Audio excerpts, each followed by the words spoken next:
இங்க ஒரு பாட்டி இந்த வயசான காலத்திலயும் குப்பையை பொறுக்கி எடைக்கு போட்டு அதுல வர காசுல தான் சாப்பிட்டுட்டு இருக்காங்க.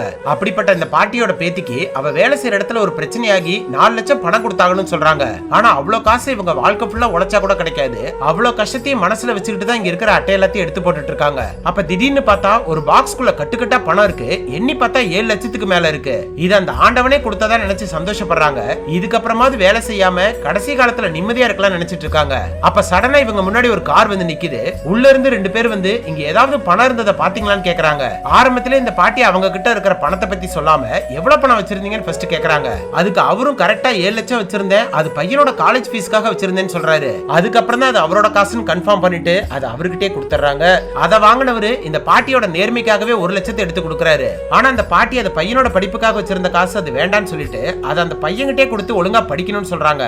இவங்க இருக்கிற கஷ்டத்துக்கு அந்த காசை இல்லன்னு கூட சொல்லிருக்கலாம். இருந்தாலும் நேர்மையா இருக்கணுங்கிறதுக்காக அந்த காசை அவர்கிட்ட கொடுத்துறாங்க. அடுத்த நாள்ல இருந்து வழக்கம் போல குப்பையை பொறுக்க போயிடுறாங்க.